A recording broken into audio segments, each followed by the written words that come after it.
Hi friends, இன்றைக்கி நம்ம பீஃபில் ஒரு சூப்பரான ஒரு பீஃப் சுக்கா ஒன்று செய்ய போகிறோம். இது ரொம்ப டேஸ்ட்டாக இருக்கும். வாங்க எப்படி செய்கிறதுன்னு பார்த்துடலாம். வீடியோக்குள்ளே போக முன்னாடி நம்ம சேனலை ஃபஸ்ட் டைம் பார்த்திங்கன்னா சப்ஸ்கிரைப் பண்ணிவிடுங்க. பக்கத்தில் இருக்க பெல் ஐக்கனையும் கிளிக் பண்ணிவிடுங்க. அப்போ தான் நான் போடக்கூடிய வீடியோஸ்லாம் உடனுக்குடன் நோட்டிஃபிகேஷன் வரும். வாங்க வீடியோக்குள்ளே போகலாம். ஒரு மிக்ஸி ஜாரில் ஒரு 5 பச்சை மிளகாய் எடுத்துருக்கேன், அதை சேர்த்துப்போம். நான் கொஞ்சம் கொத்தமல்லி இலையை சின்ன சின்ன இப்படி வெட்டி தண்ணியில் போட்டு கழுவி எடுத்துருக்கேன், அதையும் இதில் சேர்த்துப்போம். ரொம்ப கொத்தமல்லி இலையெல்லாம் சேர்த்தாச்சு. இப்போ இதை நல்லா நைஸாக அரைச்சி எடுத்துப்போம். இப்போ இந்த அளவுக்கு நல்லா நைஸாக அரைச்சி எடுத்துட்டோம். இப்போ அடுப்பு ஒரு குக்கர் வச்சுருக்கேன், அதில் கொஞ்சம் எண்ணெய் சேர்த்துக்கலாம்.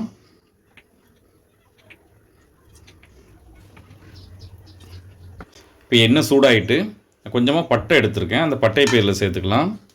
ஒரு அன்னாச்சி பூ, அதையும் இதில் சேர்த்துக்கலாம். கொஞ்சம் ஜாதி பத்திரி, அதை சேர்த்துக்கலாம். கொஞ்சம் கல்பாசி, அதையும் இதில் சேர்த்துப்போம். இப்போ இதை நல்லா பொரியிட்டு இந்தளவுக்கு நல்லா பொரிஞ்சிட்டு நான் அதில் கொஞ்சமாக ரம்ப இலை வெட்டி வச்சுருக்கேன், அதை இதில் சேர்த்துப்போம்.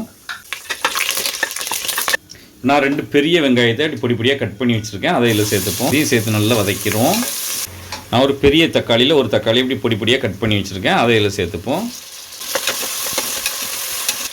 இந்தளவுக்கு வதக்கிட்டோம். நான் ஒரு 1.5 ஸ்பூன் இஞ்சி பூண்டு பேஸ்ட் எடுத்துருக்கேன், அதையும் இதில் சேர்த்துப்போம். இதுலேயும் நல்லா பச்சை வாசனை போகிற அளவுக்கு நல்லா வதக்கி விட்டுக்கலாம். இஞ்சி பூண்டில் இப்போ இஞ்சி பூண்டில் பச்சை வாசனை போகிற அளவுக்கு நல்லா வதக்கி விட்டோம்.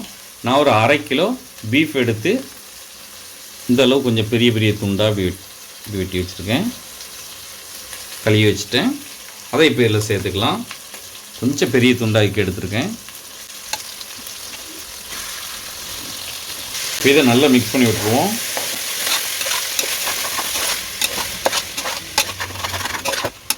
நான் எலும்பு இல்லாத தனி கறியை தான் இன்றைக்கி எடுத்திருக்கேன்.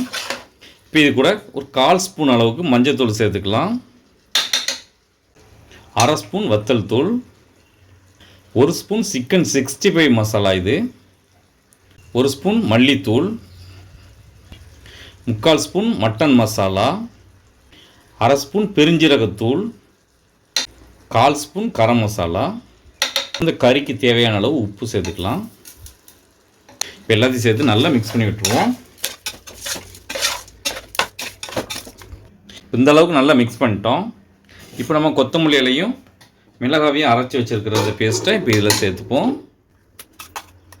இப்போ இதை அலசி கொஞ்சம் தண்ணி எடுத்து ஊற்றிக்கலாம். இந்த தண்ணியை அலசி இதில் ஊற்றிடலாம்.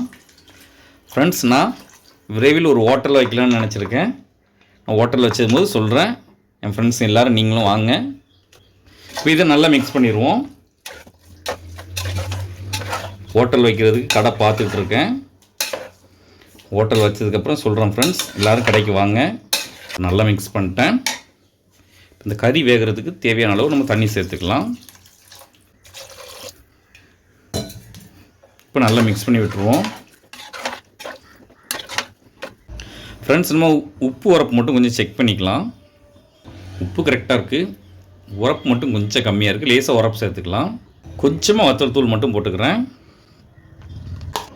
ஃப்ரெண்ட்ஸ், மூடி ஒரு 8 விசில் போட்டு எடுத்துக்கலாம். கறி கொஞ்சம் பெரிய பெரிய துண்டாக வெட்டி போட்டிருக்கிறதுனால ஒரு 8 விசில் போட்டு எடுத்துக்கலாம். இப்போ 8 விசில் வந்துட்டு இப்போ நம்ம திறந்துருவோம். பீஃப் சுக்கா ரெடி ஆகிட்டு இப்போ எடுத்து வச்சிடலாம். என்னுடைய பீஃப் சுக்கா ரெடி ஆகிட்டு இது ரொம்பவே டேஸ்ட்டாக இருக்கும். நீங்களும் ஒரு ட்ரிப் வீட்டில் ட்ரை பண்ணி பாருங்கள். எப்படி இருந்துச்சுன்னு கமெண்ட்டில் சொல்லுங்கள். இந்த வீடியோ பிடிச்சிருந்தால் லைக் பண்ணுங்கள், உங்கள் ஃப்ரெண்ட்ஸ் அண்ட் ஃபேமிலிக்கு ஷேர் பண்ணுங்கள். இதை போல் நிறைய வீடியோஸ் பார்க்க மறக்காமல் நம்ம சேனலுக்கு சப்ஸ்கிரைப் பண்ணிவிடுங்க.